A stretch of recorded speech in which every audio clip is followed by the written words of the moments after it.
নমস্কার, সংস্কৃত বর্তিকা ইউটিউব চ্যানেলে আপনাদেরকে পুনরায় স্বাগত জানাই।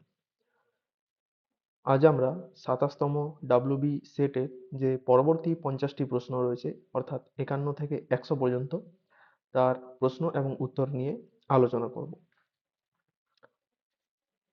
শুরু করা যাক। আজকের প্রথম প্রশ্ন অর্থাৎ ৫১ নম্বর প্রশ্ন। সায়নাকৃতে মাধবীয় বেদ প্রকাশ ইতি বেদভাষ্যে মাধব শব্দেন কোভিধীয়তে। অর্থাৎ সায়নাচার্যকৃত মাধবীয় বেদার্থ প্রকাশ, এই যে বেদভাষ্য গ্রন্থ, এখানে মাধব এই শব্দের দ্বারা কাকে বলা হয়েছে? তো আচার্য সায়নের যে বেদভাষ্যগুলি রয়েছে তার সেগুলির সামূহিক নাম মাধবীয় বেদ প্রকাশ। এখানে যে মাধব শব্দ উল্লেখ করা হয়েছে তার দ্বারা এই সায়নাচার্যের অগ্রজ অর্থাৎ দাদা বা জ্যেষ্ঠ ভ্রাতা মাধবাচার্যকে বোঝানো হয়েছে, যিনি বিদ্যারণ্য স্বামী এই নামেও প্রসিদ্ধ ছিলেন। তাহলে এখানে অপশন এ অর্থাৎ সায়নাগ্রজ মাধবাচার্য, এটি হচ্ছে সঠিক উত্তর। পরের প্রশ্ন। ইন্দো ইউরোপীয় ভাষা গোষ্ঠ্যাম কেন্তুম বর্গে নাস্তি। অর্থাৎ ইন্দো ইউরোপীয় ভাষা গোষ্ঠীতে কেন্তুম বর্গে কোন ভাষাটি নেই? তো ধ্বনিগত বৈশিষ্ট্যের ভিত্তিতে ইন্দো ইউরোপীয় ভাষাগুলিকে দুটি ভাগে ভাগ করা হয়, একটা কেন্তুম বর্গ, একটা শতম বর্গ। তো কেন্তুম বর্গের মধ্যে গ্রিক, ল্যাতিন, ইংরাজি, জার্মানি ইত্যাদি এই ভাষাগুলি রয়েছে। আর শতম বর্গের মধ্যে রয়েছে সংস্কৃত, আবেস্তা, স্লাভিক ইত্যাদি। তো এখানে এই যে আবেস্তীয় ভাষা বা অপশন সি, এটি কেন্তুম বর্গের নেই, এটি শতম বর্গের মধ্যে আছে। তাই এখানে সঠিক উত্তর হচ্ছে অপশন সি অর্থাৎ আবেস্তীয় ভাষা। পরের প্রশ্ন। চার্বাক সম্মত তত্ত্বেষু পরিগণিতম নাস্তি। অর্থাৎ চার্বাক সম্মত যে তত্ত্বগুলি তার মধ্যে কোনটি নেই? তো চার্বাকরা হচ্ছে জড়বাদী দার্শনিক। তারা কেবল প্রত্যক্ষ অর্থাৎ যা চোখে দেখা যায় বা অনুভব করা যায় তাকে প্রমাণ বলে স্বীকার করে। ভারতীয় দর্শনে যদিও ৫টি তত্ত্ব স্বীকার করা হয়, পৃথিবী, জল, তেজ, বায়ু ও আকাশ। এদের মধ্যে যে প্রথম ৪টি রয়েছে, যে পৃথিবী, তেজ, মরুত এবং জল, এই ৪টিকে প্রত্যক্ষভাবে আমরা অনুভব করতে পারি, কিন্তু আকাশকে প্রত্যক্ষ করা যায় না। আকাশকে আমরা শব্দের মাধ্যমে অনুমান করতে পারি। আর চার্বাকরা যেহেতু অনুমানকে প্রমাণ হিসেবে স্বীকার করেন না, তাই আকাশকে কোনো মৌলিক তত্ত্ব বা ভূত বলে তারা স্বীকার করেন না। তাই এখানে আকাশম অর্থাৎ অপশন সি, এটি চার্বাক সম্মত তত্ত্বের মধ্যে পরিগণিত নেই। তাই এটি হচ্ছে সঠিক উত্তর। পরের প্রশ্ন। উর্বাসী পুরুরাবাস সূক্তে ছন্দঃ কিম। তো ঋগ্বেদের দশম মণ্ডলে বিদ্যমান হচ্ছে এই সূক্তটি। এই সূক্ত সমস্ত মন্ত্রগুলি ত্রিষ্টুপ ছন্দে নিবদ্ধ এবং এই সূক্তে টোটাল 18টি মন্ত্র রয়েছে। তো এখানে সঠিক উত্তর হচ্ছে অপশন সি অর্থাৎ ত্রিষ্টুপ। উর্বাসী পুরুরাবাস সূক্তে ছন্দঃ ত্রিষ্টুপ ছন্দঃ। পরের প্রশ্ন। মৌখরীরাজস্য অনন্তবর্মণः নাগার্জুনীগুহালেখः কেন আবিষ্কৃতः। অর্থাৎ মৌখরী রাজের অনন্তবর্মা যে মৌখরী রাজ, তার নাগার্জুনী গুহার শিলালেখ কার দ্বারা আবিষ্কৃত হয়েছে? তো বিহারের গয়া জেলায় অবস্থিত যে নাগার্জুনী পাহাড়, তার গুহাতে এই মৌখরী রাজা অনন্তবর্মার 3টি লিপি পাওয়া যায়। এর আবিষ্কার করেন 1785 খ্রিস্টাব্দে জে.এইচ. হ্যারিংটন। এই লিপিগুলি তিনি প্রথম আবিষ্কার করেন।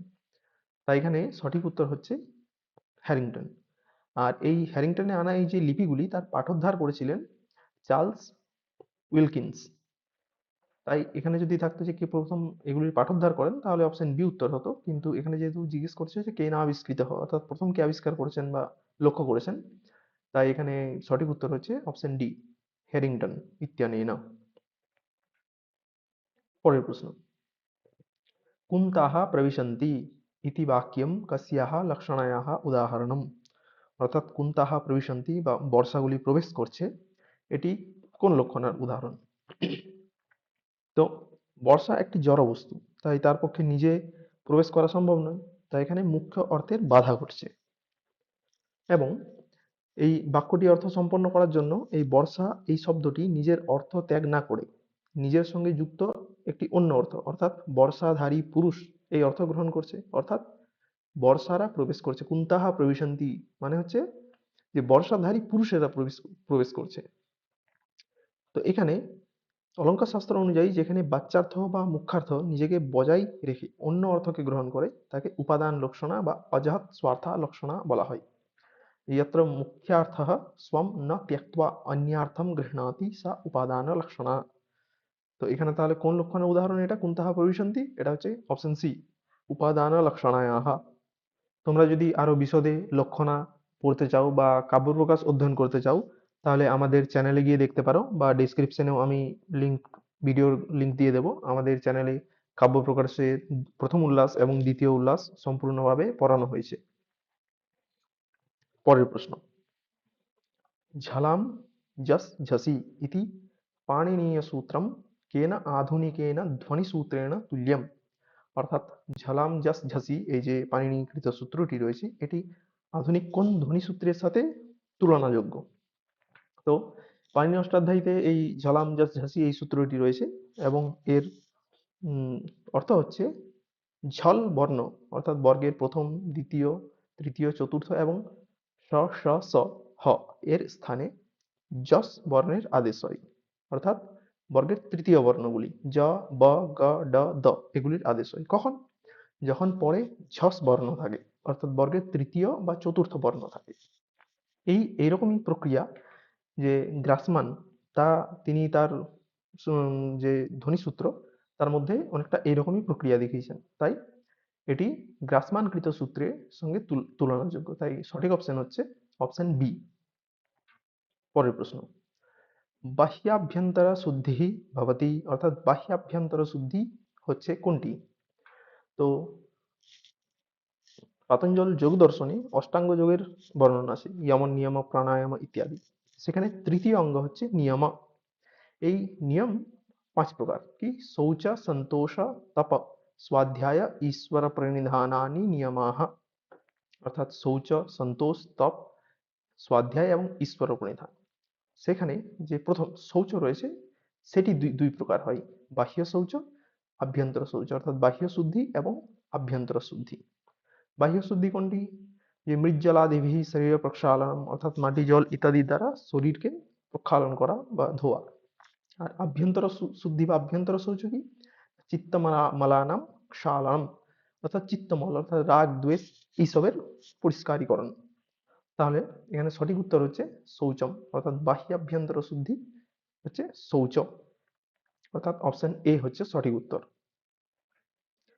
পরবর্তী প্রশ্ন, कलिंग युद्धे कति प्राणा हता इति अशोकस्य त्रयोदश मुख्यशिलानुशासने उच्यते। অর্থাৎ কলিঙ্গ যুদ্ধে কতগুলি প্রাণ হত হয়েছিল অশোকের ত্রয়োদশ শিলালিপি অনুসারে? তো সেখানে উল্লেখ আছে শত সহস্র, অর্থাৎ অপশন বি, শত সহস্র প্রাণাহ হতাহ।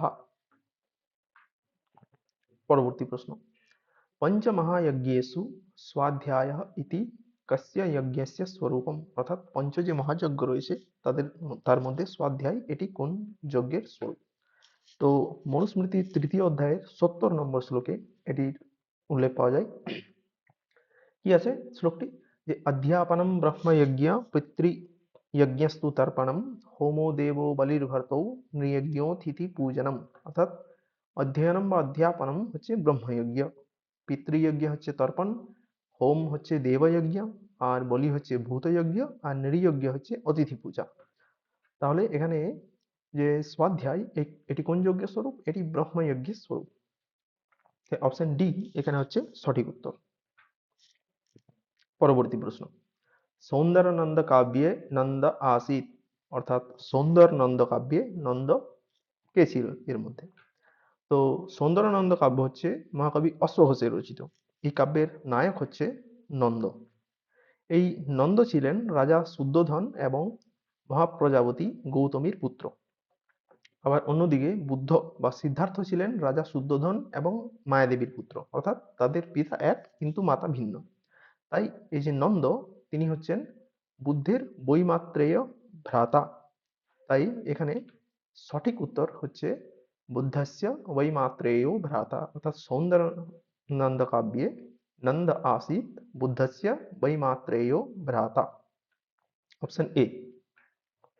পরের প্রশ্ন, याज्ञवल्क्य संहितायाम अक्षतायाम क्षतायाम वा जातः सूतः भवति অর্থাৎ याज्ञवल्क्य संहिता অনুসারে क्षता এবং অক্ষতায় শতা বা অক্ষতায় জাত যে সুত বা পুত্র সেটি হয়। তো याज्ञवल्क्य संहिताয় এর উল্লেখ পাওয়া যায় কি আছে যে অক্ষতায়াম ক্ষতায়াম বা জাতः পৌনর্ভব স্মৃতः অর্থাৎ পুনর্ভূ মানে পুনর্ভূ হচ্ছে যে কোনো বিধবা মহিলা তার যখন পুনর্বিবাহ হয় তাকে বলা হয় পুনর্ভূ। সেই পুনর্ভূ থেকে জাত পুত্রকে বলা হয় পৌনর্ভবঃ। তাহলে শতায়াম অক্ষতায়াম বা, তো সেই যে পুনর্ভূ অর্থাৎ বিধবা মহিলা যার পুনর্বার বিবাহ হয়েছে তিনি কুমারী হন বা না হন তার থেকে জাত যে পুত্র তাকে পৌনর্ভব বলা হয় याज्ञवल्क्य संहिता অনুসারে। তাহলে এটির সঠিক উত্তর হচ্ছে পৌনর্ভবः অপশন এ অর্থাৎ याज्ञवल्क्य संहितायाम अक्षतायाम क्षतायाम বা জাতः সুতः ভবতি পৌনর্ভবः। পরের প্রশ্ন, নায়িকা রহিতম নাটকম अस्ति অর্থাৎ নায়িকা রহিত নাটক কোনটি? তো সংস্কৃত সাহিত্যে বিশাখা দত্ত প্রণীত যে মুদ্রা রাক্ষস নাটক আছে সেটি একটি অত্যন্ত প্রসিদ্ধ নাটক। তো এই নাটকে কোনো নায়িকা নেই, তাই মুদ্রা রাক্ষস যে নাটক সেটি হচ্ছে নায়িকা রহিত এবং এর আরেকটি বৈশিষ্ট্য এতে কোনো বিদূষকও নেই, তাই এটি নায়িকা রহিত এবং বিদূষক রহিত। তাই এখানে নায়িকা রহিতম নাটকম अस्ति মুদ্রা রাক্ষসম অপশন এ হচ্ছে সঠিক উত্তর। পরের প্রশ্ন, বিশেষ পদার্থ কুত্র তিষ্ঠতি অর্থাৎ বিশেষ পদার্থ কোথায় থাকে? তো ন্যায় বৈশিষ্ট্য দর্শনে 7টি পদার্থ আমরা জানি, তার মধ্যে বিশেষ হচ্ছে অন্যতম পদার্থ। তর্ক সংগ্রহে অর্ণব ভট্ট এই বিশেষ পদার্থ সম্বন্ধে বলতে গিয়ে বলেছেন নিত্য দ্রব্যবৃত্তয়ো বিশেষাস্ত্বনন্তা এব অর্থাৎ নিত্য দ্রব্যে এর বৃত্তি অর্থাৎ নিত্য দ্রব্যে এ থাকে বিশেষ এই বিশেষগুলি এবং এই বিশেষ হয় অনন্ত। তাই এখানে সঠিক উত্তর হচ্ছে কেবলম নিত্য দ্রব্যেষু অর্থাৎ অপশন ডি। আচ্ছা, নিত্য দ্রব্য কোনগুলি? তো ন্যায় দর্শন মতে নিত্য দ্রব্য হচ্ছে পৃথিবী আদিনাম পরমাণব অর্থাৎ পৃথিবী অপ তেজ এবং বায়ু এগুলির পরমাণুগুলি হচ্ছে নিত্য। আকাশ হচ্ছে নিত্য, কাল নিত্য, দিক নিত্য, আত্মা নিত্য এবং মন এগুলি হচ্ছে নিত্য। এই নিত্য দ্রব্যের মধ্যে বিশেষ থাকে এবং বিশেষ কি করে এদের মধ্যে পরস্পর ভেদ উৎপন্ন করে। তাই এখানে সঠিক উত্তর হচ্ছে বিশেষ পদার্থ কুত্র তিষ্ঠতি অপশন ডি কেবলম নিত্য দ্রব্যেষু। পরের প্রশ্ন, জয়াদিত্য দ্বিতীয় বামনয়োঃ কৃতিঃ অর্থাৎ জয়াদিত্য এবং বামনের কৃতি কোনটি? তো পাণিনি অষ্টাধ্যায়ীর উপর কাশিকা এটি একটি প্রসিদ্ধ কৃতি। এর রচনাকার হচ্ছে দুজন, একজন জয়াদিত্য এবং বামন। এটি মনে করা হয় যে প্রথম 5টি যে অধ্যায় তার 5টি অধ্যায়ের বৃত্তি জয়াদিত্যের দ্বারা লেখা হয়েছিল এবং পরবর্তী 3টি অধ্যায়ের বৃত্তি বামনের দ্বারা লেখা হয়েছিল। তাই এখানে সঠিক উত্তর হচ্ছে যে জয়াদিত্য বামনয়োঃ কৃতিঃ কাশিকা বৃত্তিঃ। এবং অন্যান্য যে গ্রন্থগুলি আছে সেগুলিরও আমরা দেখে নেব। এই যে লঘু মঞ্জুষা বা পরম লঘু মঞ্জুষা এটি হচ্ছে নাগেশ ভট্টের লেখা এবং সিদ্ধান্ত কৌমুদী হচ্ছে ভট্টজি দীক্ষিতের লেখা। তাই এখানে সঠিক উত্তর হচ্ছে অপশন সি অর্থাৎ কাশিকা বৃত্তিঃ। পরের প্রশ্ন, কালো হ্যয়ম নিরবধারি পরবর্তী প্রশ্ন, কালো হ্যয়ম নিরবধির বিপুলা চ পৃথিবী ইতি শ্লোকঃ প্রাপ্যতে অর্থাৎ এই যে শ্লোকের অংশটি আছে এটি কোথায় পাওয়া যায়? তো এটি পাওয়া যায় ভবভূতির মালতী মাধব কাব্যের মধ্যে। এখানে কবি তার সমালোচকদের প্রতি বলেছেন যে যারা আজ আমার অবজ্ঞা করছো অর্থাৎ আমার এই কাব্যের মহিমা বুঝতে পারছো না তারা জানুক যে আমার এই প্রচেষ্টা তাদের জন্য নয়। তাহলে এই প্রচেষ্টা কাদের জন্য? তিনি বলেছেন যে ভবিষ্যতে এমন কোনো বোদ্ধা বা রসিক নিশ্চয়ই জন্মাবে যে এর সঠিক মর্ম বুঝতে পারবে। কারণ কাল হচ্ছে অনন্ত এবং পৃথিবী হচ্ছে বিশাল। এই যে কাল ও ক্ষয়ম নিরবধির বিপুলা আছে পৃথিবী, যেটি মালতী মাধব কাব্যের মধ্যে পাওয়া যায়। তাই এখানে সঠিক উত্তর হচ্ছে অপশন এ অর্থাৎ মালতী মাধবে। পরের প্রশ্ন, उत्तररामचरितनाटकस्य कतमो अङ्कः भवति छायाङ्कः অর্থাৎ উত্তর রামচরিত নাটকের কোন অঙ্কটি ছায়াঙ্ক নামে পরিচিত। তো মহাকবি ভবভূতি বিরচিত যে উত্তর রামচরিত নাটক তাতে 7টি অঙ্ক রয়েছে। তার মধ্যে এই যে তৃতীয় অঙ্ক, এটি একটি গুরুত্বপূর্ণ অঙ্ক। এই অঙ্কে সীতা লবকুশের জন্মবৃত্তান্ত শোনার পর দণ্ডকারণ্যে আসেন এবং তিনি ভগীরথীর বরে ছায়া বা অদৃশ্য মূর্তিতে রামের সামনে উপস্থিত থাকেন। সীতা সেই ছায়া মূর্তি হিসাবে উপস্থিত থেকে রামকে দেখতে পান, তাকে স্পর্শ করেন, কিন্তু রাম তাকে দেখতে পায় না।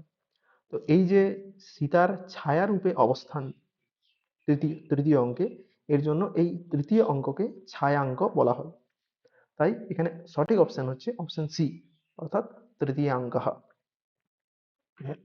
পরের প্রশ্ন, সাত্বিক বৃত্তি নিরোধে সর্বনিরোধাৎ ইতি, অর্থাৎ সাত্বিক বৃত্তি নিরোধে সর্বনিরোধাৎ এই কোন প্রকার সমাধি হয়?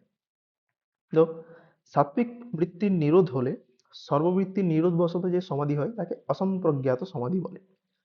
যোগ দর্শন অনুসারে সমাধি হচ্ছে দুই প্রকার, সম্প্রজ্ঞাত বা সবীজ সমাধি এবং অসম্প্রজ্ঞাত অর্থাৎ নির্বীজ সমাধি।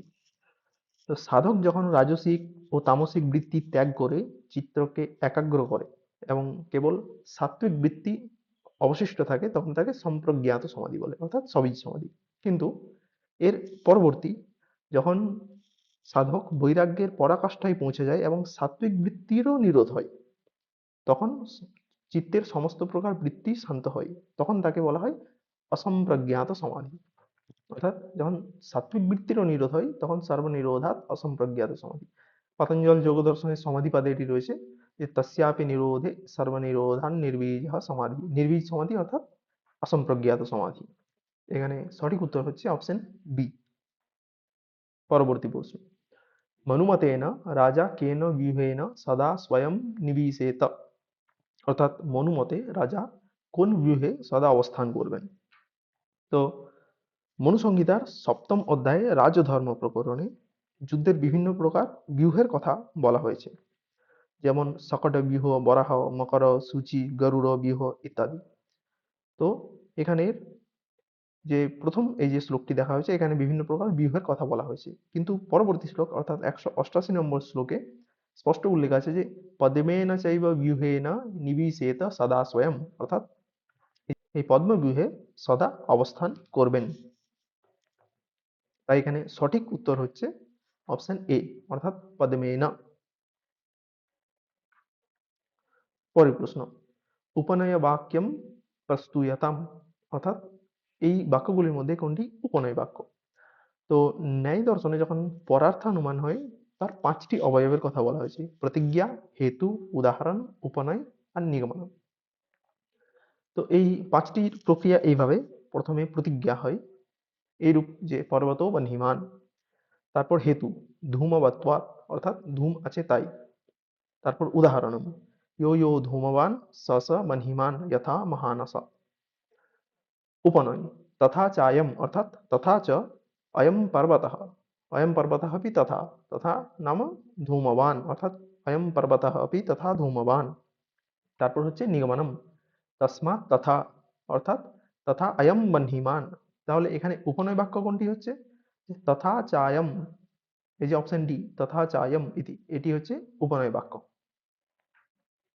পরের প্রশ্ন, संज्ञा परिभाषम इत्यत्र समासः कः, संज्ञा परिभाषम এখানে কি সমাস? তো এখানে संज्ञा च परिभाषा च इत्यनयोः समाहारः, এই বিগ্রহ বাক্যে চার্থে দ্বন্দ্ব, এই সূত্রের দ্বারা संज्ञा परिभाषम এই সমাসটি হয়েছে। তাহলে এটি কি সমাস? এটি হচ্ছে দ্বন্দ্ব সমাস। তাই এখানে সঠিক উত্তর হচ্ছে অপশন ডি, দ্বন্দ্ব। পরের প্রশ্ন, পুরাণেষু ভারতবর্ষस्य কতি ভেদা উক্তাः, অর্থাৎ পুরাণে ভারতবর্ষের কতগুলি ভেদ বলা হয়েছে? তো বিষ্ণু পুরাণ, মার্কণ্ডেয় পুরাণ এবং মৎস্য পুরাণে ভারতবর্ষের ভৌগোলিক বর্ণনা দিতে গিয়ে এটিকে 9 ভাগে বিভক্ত করা হয়েছে, ইন্দ্রদ্বীপঃ, কশেরুমান ইত্যাদি শ্লোকের দ্বারা। তো 9টি কি? ইন্দ্রদ্বীপ, কশেরুমান, তাম্রপর্ণ, গভস্তিমান, নাগদ্বীপ, সৌম্য, গন্ধর্ব, বারুণ, আর সাগর সমৃত কুমারী দ্বীপ। তাহলে পুরাণে ভারতবর্ষের কয়টি বেদ উল্লেখ রয়েছে? 9টি, অর্থাৎ অপশন বি, নব। পরের প্রশ্ন, বাল্মীকয়ে কস্তাবৎ প্রথমো রামবৃত্তান্তম সমাসতঃ কথিতবান, অর্থাৎ বাল্মীকিকে কে প্রথম রাম বৃত্তান্ত সমাসে অর্থাৎ ছোট করে বলেছিলেন? তো বাল্মীকি রামায়ণের বালকাণ্ডের প্রথম স্বর্গেই উল্লেখ আছে যে দেবর্ষি নারদকে বাল্মীকি মুনি জিজ্ঞাসা করছেন। কি জিজ্ঞাসা করছেন? কন্নুস্মিন সাম্প্রতম লোকে গুণবান কশ্চ বীর্যবান ধর্মজ্ঞশ্চ কৃতজ্ঞশ্চ সত্যবাক্যো দৃঢ়ব্রত, অর্থাৎ তিনি জিজ্ঞেস করছেন এই লোকে অর্থাৎ এই জগতে এখন কে এমন আছে যে গুণবান, বীর্যবান, ধর্মজ্ঞ, সত্য বাক্য এবং দৃঢ়ব্রত ইত্যাদি। তখন মহর্ষি নারদ তার উত্তর দিতে গিয়ে প্রথম যে রাম কথা সেটি সংক্ষেপে বাল্মীকিকে শুনিয়েছিলেন। তাহলে कः प्रथम कस्तावत् प्रथमतो रामवृत्तान्तं समासतः कथितवान्? Option B, নারদः। পরের প্রশ্ন, বাক্যপদীয়স্য প্রধান তত্ত্বমস্তি, অর্থাৎ বাক্যপদীয়ের প্রধান তত্ত্ব কি? তো বাক্যপদীয়ের প্রধান তত্ত্ব হচ্ছে শব্দ ব্রহ্মবাদ বা স্ফোটবাদ, অর্থাৎ অপশন সি, স্ফোটः বাক্যপদীয়স্য প্রধান তত্ত্বম। পরবর্তী প্রশ্ন, দ্বন্দ্বে ঘি ইতি সূত্রে ঘি সংজ্ঞকস্য কিম ভবতি, অর্থাৎ দ্বন্দ্বে ঘি এই সূত্রের দ্বারা এই ঘি সংযোগ যে পদটি থাকে তার কি হয়? তো পাণিনির অষ্টাধ্যায়ী দ্বন্দ্ব সমাস প্রকরণে এই সূত্রটি আছে। এই সূত্রের অর্থ হচ্ছে যে দ্বন্দ্ব সমাসে যেটি ঘি সংজ্ঞক হয় তার পূর্ব নিপাত হয়, অর্থাৎ দ্বন্দ্ব সমাসে यस्य পদस्य ঘি সংজ্ঞা ভবতি, অর্থাৎ ঘি সংজ্ঞা ওই যে হ্রস্ব ইকারান্ত অথবা উকারান্ত শব্দ তস্য পূর্ব নিপাতः ভবতি, অর্থাৎ তার পূর্ব নিপাত হয়। উদাহরণ কি? উদাহরণ হচ্ছে হরিচ হরৌচ। এবার এর যখন সমাস হবে তাহলে কোনটি পূর্বপদ হবে? এখানে হরি হ্রস্ব ইকারান্ত, এটি হচ্ছে ঘি সংযোগ, তাই এখানে হরি শব্দ হচ্ছে তার প্রথম প্রয়োগ হবে, অর্থাৎ পূর্ব নিপাত হবে। তাহলে এর যখন সমাস হবে তখন কি হবে? হরিহরৌ। তাহলে এই যে দ্বন্দ্বে ঘি এই সূত্রে কি হয়? এই সূত্রে পূর্ব নিপাত হয়, অর্থাৎ অপশন বি। পরের প্রশ্ন, অশ্বঘোষः কস্য নগরস্য অধিবাসীতি জ্ঞায়তে, অর্থাৎ অশ্বঘোষ কোন নগরের অধিবাসী? তো মহাকবি অশ্বঘোষ কুষাণ যে নরেশ কনিষ্ক তার সময়কালীন ছিলেন, এবং তার যে কৃতিগুলি রয়েছে যেমন সৌন্দরানন্দ কাব্য, সেখানে তিনি তার নিজের পরিচয় দিতে গিয়ে এটি স্পষ্ট বলেছেন যে আর্য সুবর্ণাক্ষী পুত্রস্য সাকেতস্য ইত্যাদি দ্বারা যে তিনি সাকেত এই নগরের অধিবাসী ছিলেন, অর্থাৎ অপশন বি, সাকেতস্য। পরের প্রশ্ন, কিম নাম অষ্টমম মণ্ডলম ঋগ্বেদস্য, অর্থাৎ ঋগ্বেদের যে অষ্টম মণ্ডল তার কি নাম? তো ঋগ্বেদের অষ্টম মণ্ডলের নাম হচ্ছে প্রগাথ মণ্ডল। এই এখন তোমাদের মনে প্রশ্ন হতে পারে যে অন্যান্য মণ্ডলের কি নাম? তো এখানে একটা চার্ট দেওয়া আছে, এই যে 10টি মণ্ডল, এবং এই 10টি মণ্ডলে কতগুলি করে অনুবাক রয়েছে, কতগুলি করে সূক্ত রয়েছে, এবং এই 10টি মণ্ডলকে কোন নামে ডাকা হয়। তো এই যে দেখতে পাবো অষ্টম মণ্ডল, অষ্টম মণ্ডল এটা হচ্ছে প্রগাথ মণ্ডল। ঠিক সেরকম সমস্ত মণ্ডলের নামগুলি এখানে দেওয়া আছে, তোমরা দেখে নেবে, শতার্চি মণ্ডল, গার্হস্থ্যমদম ইত্যাদি। তো এখানে অষ্টম মণ্ডল ঋগ্বেদের কোনটি? প্রগাথ মণ্ডল, অর্থাৎ অপশন বি হচ্ছে সঠিক উত্তর। পরবর্তী প্রশ্ন, আত্মনেপদস্য প্রথমপুরুষৈকবচনস্য প্রত্যয়ः, অর্থাৎ আত্মনেপদে প্রথম পুরুষ একবচনের কি প্রত্যয়, কোন প্রত্যয়টি হয়? তো পাণিনির অষ্টাধ্যায়ীতে 18টি তিং প্রত্যয় নির্দিষ্ট আছে। কি কি? না তিপ্তস জি থিপ্তস্তম ইব্বসমস তাতান যথা সা থাম ধমিড বহি মহি। এখানে যে প্রথম 9টি হচ্ছে পরস্মৈ পদের জন্য। কি না তিপ্তস জি থিপ্তস্থ মিব্বস মস অব্দি, তারপর আত্মনেপদের শুরু হচ্ছে তা তান জ এখান থেকে। তাহলে এখানে প্রথম পুরুষ এক বচনের কি না তা তান, তা তান জয়রে কি হয়েছে? ত আতাম এভাবে। তাহলে প্রথম পুরুষ এক বচনের কি প্রত্যয় হচ্ছে? ত, অর্থাৎ অপশন সি।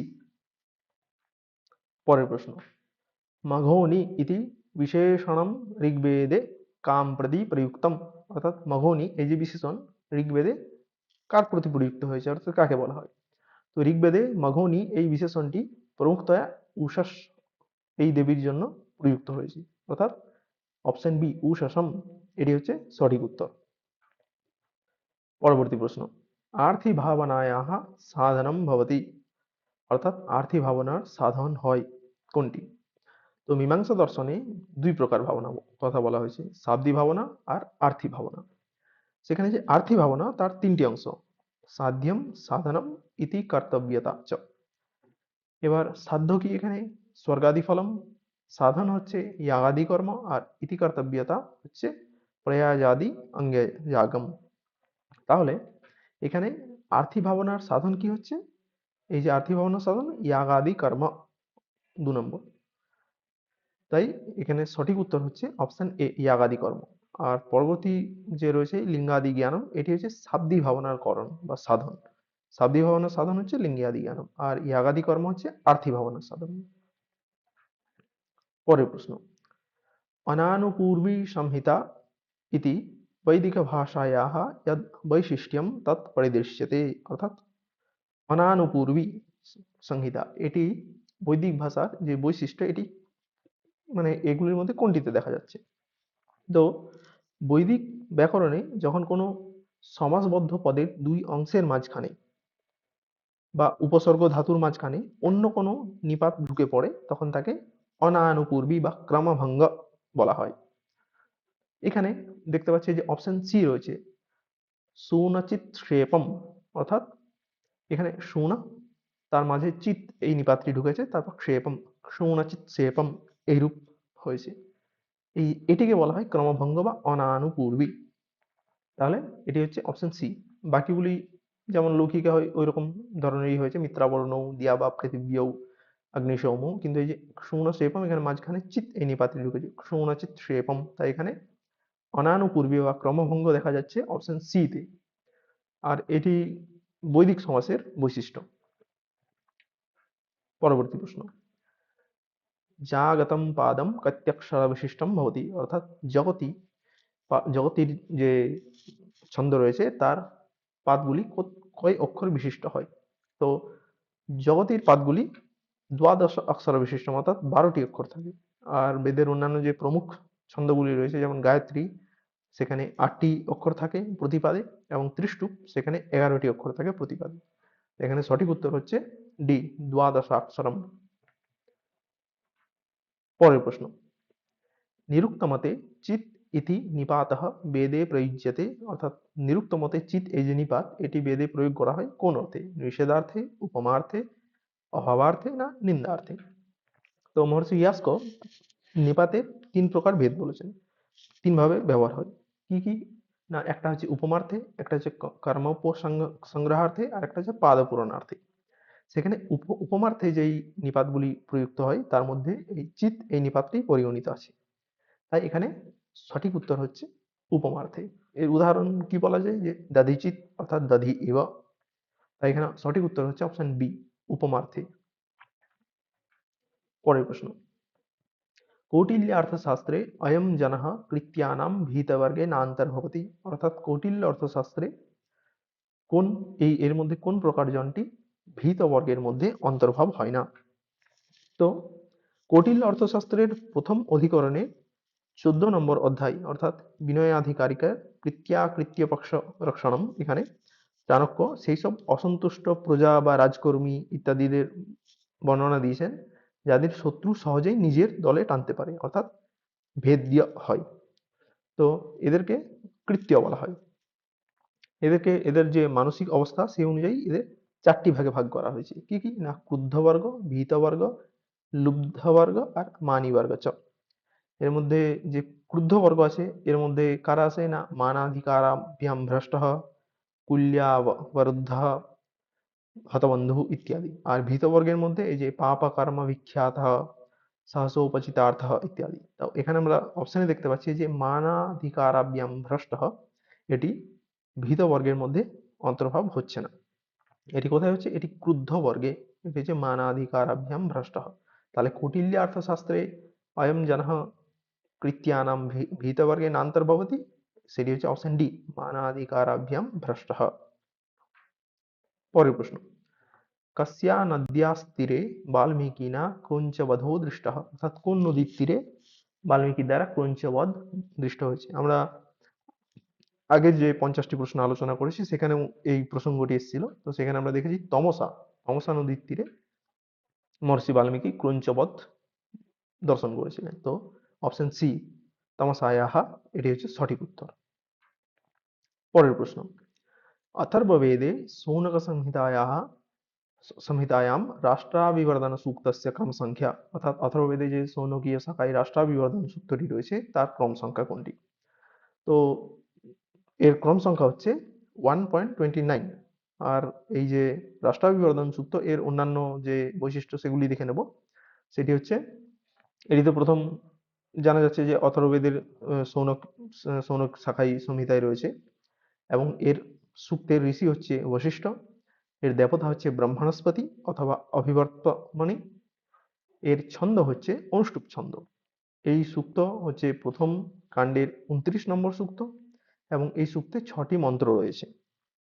এখানে সঠিক যে অপশন সেটি হচ্ছে অপশন সি। পরের প্রশ্ন, শিশুপালবধ মহাকাব্যস্য প্রথম সর্গে কস্য মহর্ষেः আগমনম সূচিতম, অর্থাৎ শিশুপাল বধ এই মহাকাব্যে কোন মহর্ষির আগমন সূচনা করা হয়েছে? তো এর সঠিক উত্তর হচ্ছে অপশন ডি নারদস্য। আর এই শিশুপাল বধ যে মহাকাব্য এর অন্যান্য আমরা কয়েকটি বৈশিষ্ট্য দেখে নেব, যেমন এর রচয়িতা হচ্ছেন কবি মাঘ। এই যে কাব্য এই প্রকার হচ্ছে মহাকাব্য, এটি একটি মহাকাব্য। এর মধ্যে 20টি স্বর্গ রয়েছে। এইখানে প্রধান রস হচ্ছে বীর রস এবং এর যে উপজীব্য গ্রন্থ মানে যেখান থেকে এর কাহিনীটি নেওয়া হয়েছে সেটি হচ্ছে মহাভারত এবং বিশেষ করে তার সভা পর্বের 33 থেকে 45 নম্বর অধ্যায়ের মধ্যে। পরবর্তী প্রশ্ন, সোমেন যজেত ইতি ভবতি, অর্থাৎ সোমেন যজেত এটি হচ্ছে কি বিধি? তো মীমাংসা দর্শনে 4 প্রকার বিধির কথা বলা হয়েছে: উৎপত্তি বিধি, বিনিয়োগ বিধি, প্রয়োগ বিধি এবং অধিকার বিধি। তো এর মধ্যে যে সোমেন যজেত অর্থাৎ সোমরস দ্বারা যজ্ঞ করবে এটি বিনিয়োগ বিধির উদাহরণ, অর্থাৎ অপশন বি বিনিয়োগ বিধি, এটি হচ্ছে সঠিক উত্তর। পরের প্রশ্ন, পদ্মপুরাণস্য কতি সংস্কারাণি প্রাপ্যতে, অর্থাৎ পদ্মপুরাণের কতগুলি সংস্কার পাওয়া যায়? পদ্মপুরাণের 2টি সংস্কার পাওয়া যায়, একটি হচ্ছে বঙ্গীয় বা উত্তর ভারতীয় সংস্করণ এবং অপরটি হচ্ছে দাক্ষিণাত্য বা দক্ষিণ ভারতীয় সংস্করণ। তাই এখানে সঠিক উত্তর হচ্ছে অপশন বি দুবে। পরের প্রশ্ন, কিম নাম সোপাধিক হেতু, অর্থাৎ সোপাধিক হেতু এদের মধ্যে কোনটি? তো ন্যায় দর্শনে যে হেত্বাভাস বর্ণনার সময় তর্ক সংগ্রহ আমরা দেখতে পাবো, বলা হয়েছে যে 5 প্রকারের হেত্বাভাস রয়েছে। কি কি না, সব্যভিচার, বিরুদ্ধ, সৎপ্রতিপক্ষ, অসিদ্ধ আর বাধিত। এর মধ্যে যে অসিদ্ধ হেত্বাভাস এর 3টি প্রকার: আশ্রয়াসিদ্ধ, স্বরূপাসিদ্ধ এবং ব্যাপ্যত্বাসিদ্ধ। এবার ব্যাপ্যত্বাসিদ্ধের লক্ষণ দিতে গিয়ে তর্ক সংগ্রহ অন্নম ভট্ট বলেছেন সোপাধিক হেতুর ব্যাপ্যত্বাসিদ্ধ, অর্থাৎ এই যে সোপাধিক হেতু সেটি কোনটি? সেটি হচ্ছে ব্যাপ্যত্ব সিদ্ধ, অর্থাৎ অপশন বি। তাই এখানে সঠিক উত্তর হচ্ছে অপশন বি ব্যাপ্যত্ব সিদ্ধ। পরবর্তী প্রশ্ন, শিষাদৈষা শূন্যা সিদ্ধির্যত্র ন বিদ্যতে স, অর্থাৎ শিষাদৈষা শূন্যা সিদ্ধির্যত্র ন বিদ্যতে সেটি কোনটি? হেত্বাভাস, পক্ষ, সন্নিকর্ষ না পরামর্শ? তো এটি হচ্ছে অপশন বি অর্থাৎ পক্ষ। ভাষা পরিচ্ছেদে আমরা এর উল্লেখ পাই, শিষাদৈষা শূন্যা সিদ্ধির্যত্র ন বিদ্যতে স পক্ষস্তত্র বৃত্তিত্ব জ্ঞানাদনুমিতের ভবেৎ, অর্থাৎ এটি সঠিক উত্তর হচ্ছে পক্ষ, অর্থাৎ অপশন বি। পরের প্রশ্ন, ঋগ্বেদে প্রাধান্যেন কিম ছন্দো ব্যবহৃতম, ঋগ্বেদে প্রাধান্যে অর্থাৎ বেশিরভাগ জায়গায় কোন ছন্দ ব্যবহৃত হয়েছে? তো ঋগ্বেদে প্রাধান্যে ত্রিষ্টুপ ছন্দ ব্যবহৃত হয়েছে, অর্থাৎ অপশন সি। ঋগ্বেদের মধ্যে প্রায় 10,000-এরও বেশি মন্ত্র রয়েছে, এর মধ্যে 4,000-এরও বেশি মন্ত্র এই ত্রিষ্টুপ ছন্দের দ্বারা নিবদ্ধ। তাই প্রাধান্যে এই ত্রিষ্টুপ ছন্দ অর্থাৎ অপশন সি ব্যবহৃত হয়েছে। তাই সঠিক উত্তর হচ্ছে অপশন সি। পরের প্রশ্ন, সমুদ্রগুপ্তস্য এলাহাবাদ স্তম্ভাভিলেখানুসারম প্রয়ত্ন নৃপতি রাজ্যে ইদম নান্তর্ভবতি, অর্থাৎ সমুদ্রগুপ্তের এলাহাবাদ স্তম্ভাভিলেখ অনুসারে প্রয়ত্ন নৃপতি রাজ্যে কোনটি অন্তর্ভব হয় না? তো হরিসেন বিরচিত যে সমুদ্রগুপ্তের এলাহাবাদ স্তম্ভাভিলেখ বা প্রয়াগ প্রশস্তি এর 22 নম্বর লাইনে যে প্রত্যন্ত নৃপতি এদের উল্লেখ রয়েছে। এর মধ্যে কাদের কাদের উল্লেখ রয়েছে? সমতট, ডবাক, কামরূপ, নেপাল, কর্তৃপুর আদি এইসবে। তাহলে এখানে যে রয়েছে কুস্থলপুরম, এর উল্লেখ কিন্তু এই প্রত্যন্ত নৃপতিদের মধ্যে পাওয়া যায় না। তাই সঠিক উত্তর হচ্ছে অপশন এ, অর্থাৎ কুস্থলপুরম। পরবর্তী প্রশ্ন, ব্রাহ্মীলিপি উত্তরসেমীয়লিপে উদ্ভূতেতি মতম পোষক, অর্থাৎ যে ব্রাহ্মলিপি এটা উত্তর সেমীয় লিপির দ্বারা লিপি থেকে উদ্ভূত অর্থাৎ সৃষ্টি হয়েছে, এই মত কে পোষণ করেন? তো ব্রাহ্মী লিপির উৎপত্তি নিয়ে পণ্ডিতদের মধ্যে দুটি মতবাদ রয়েছে, একটা স্বদেশী উৎপত্তি মতবাদ এবং একটা বিদেশি উৎপত্তি মতবাদ। সেখানে যে জার্মান পণ্ডিত বুলার, এই বুলার তার যে গ্রন্থ রয়েছে on the origin of Indian Brahmo alphabet, এখানে তিনি প্রমাণ করার চেষ্টা করেন যে ভারতীয় ব্যবসায়ীরা পশ্চিম এশিয়া থেকে উত্তর সেমীয় লিপি ভারতে নিয়ে আসে এবং কালক্রমে সেখান থেকে ব্রাহ্মী লিপির সৃষ্টি হয়। তাই এখানে সঠিক উত্তর হচ্ছে বুলার, অর্থাৎ অপশন বি। কিন্তু আলেকজান্ডার কানিংহাম এবং প্রিন্সেপ, এই যে অপশনে রয়েছে এ এবং এই যে ডি, এনারা মনে করতেন যে ব্রাহ্মী লিপি সম্পূর্ণ ভারতীয় এবং এটি প্রাচীন ভারতের নিজস্ব যে চিত্রলিপি সেখান থেকে উদ্ভূত হয়েছে। পরবর্তী প্রশ্ন, লেখ্যকৃতম ঋণম গতিভিঃ পুরুষৈঃ দেয়ম ইতি যাজ্ঞবল্ক্যেন বিধীয়তে, অর্থাৎ লেখ্যকৃত ঋণ, অর্থাৎ যে ঋণ লিখিত দলিলের মাধ্যমে নেওয়া হয়েছে সেটি কত পুরুষ পর্যন্ত তা শোধ করতে হবে এরূপ বিধি আছে। তো যাজ্ঞবল্ক স্মৃতির ব্যবহার অধ্যায়ে এর উল্লেখ পাওয়া যায়, কি আছে যে ঋণম লেখ্য কৃতম দেয়ম পুরুষাই স্ত্রীভিরেব তু, অর্থাৎ এই যে লেখ্যকৃত ঋণ এটা 3 পুরুষের দ্বারা শোধযোগ্য। 3 পুরুষ অর্থাৎ অর্থাৎ হচ্ছে পিতা যদি ঋণ শোধ না করে মারা যান তবে পুত্র ঋণ শোধ করবে এবং পুত্রের অবর্তমানে পৌত্র সেই ঋণ শোধ করতে বাধ্য থাকবে, কিন্তু চতুর্থ পুরুষ অর্থাৎ প্রপৌত্র সেই ঋণ শোধ করতে বাধ্য নয়। তো তাহলে কতিভিঃ পুরুষৈঃ দেয়ম লেখ্যকৃতম ঋণম ত্রিভিঃ, অর্থাৎ অপশন বি হচ্ছে সঠিক উত্তর।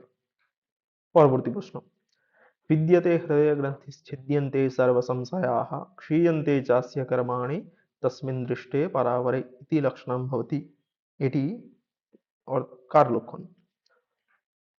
এই যে প্রস্তুত শ্লোকটি রয়েছে এটি মুন্ডক উপনিষদ থেকে নেওয়া হয়েছে এবং বেদান্ত সারের জীবন মুক্তের স্বরূপ বর্ণনা করতে গিয়েও এই শ্লোকটি উদ্ধৃত করা হয়েছে। এই শ্লোকের অর্থ কি?